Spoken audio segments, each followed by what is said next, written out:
Good afternoon and welcome again to Grace Community Church, and an opportunity for me just to kind of relate or talk to you about subjects that have come to my mind that I think are worthwhile to consider.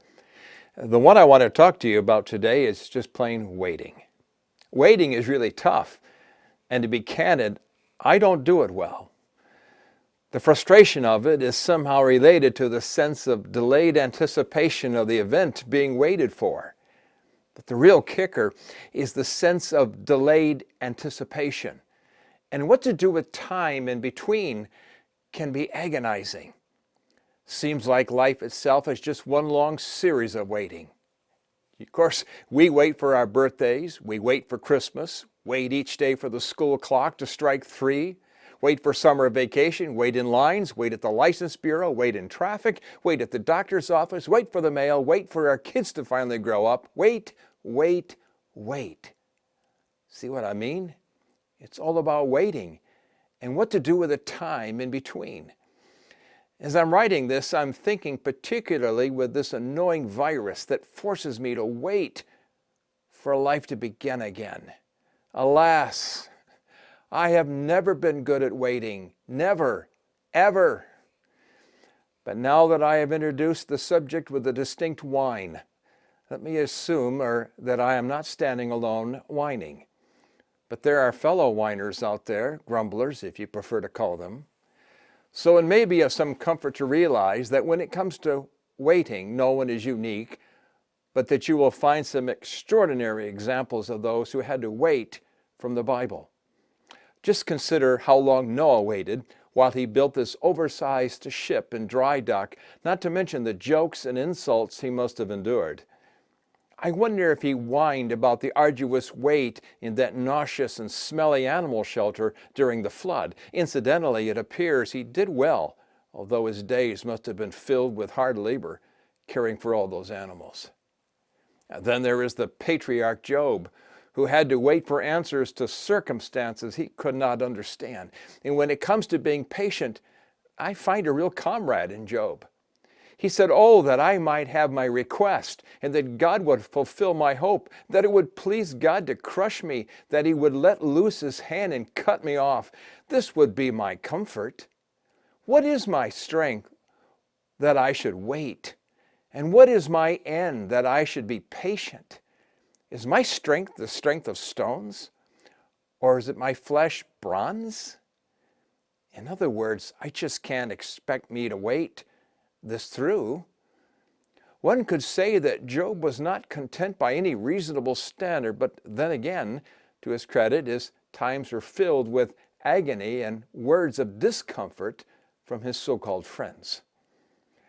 The prophet Habakkuk had to wait in agony while not seeing a plan for God's judgment. In fact, he took to criticizing the Holy One himself.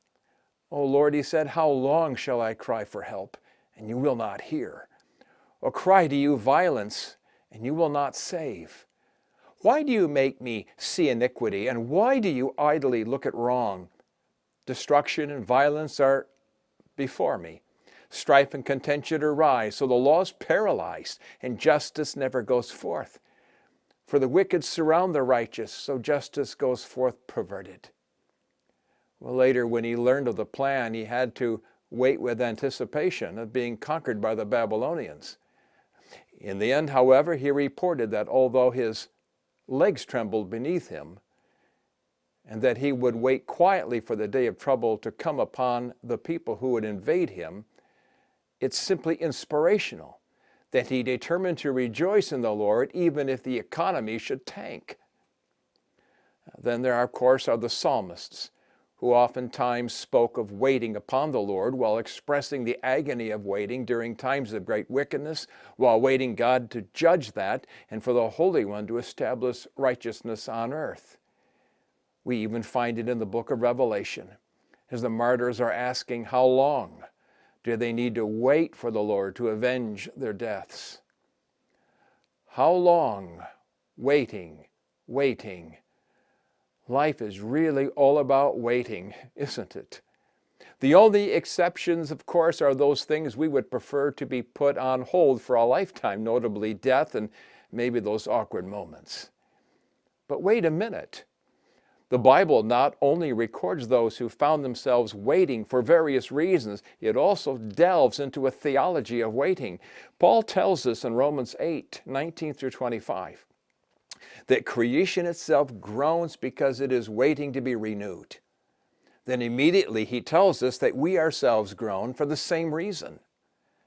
That is to say that there is something in you, the believer, that desires your body to be renewed by resurrection, namely, your new nature that was made alive.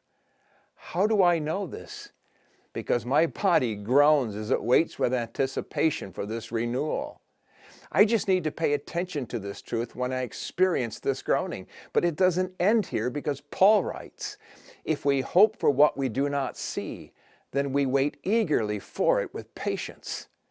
You see, waiting is undeniably agonizing in a meaningless world that is going nowhere, but not when understood alongside God's promise of a renewal. Now, this should challenge your way of thinking about waiting, at least in terms of your eternal destiny, so that every struggle with sin, every disappointment with our failure to obey, every bodily ache and pain, every longing for what is right is evidenced the certainty of renewal to which patience resolves the tension of the anticipation. It's like God saying, it's okay. It's all a part of your training program that keeps you with your face toward me. So if we can wait for something of this magnitude, we should not have to sweat the small stuff, like waiting for life to get back to normal again. But according to his promise, we are waiting for new heavens and a new earth in which righteousness dwells. Think about that. Thank you.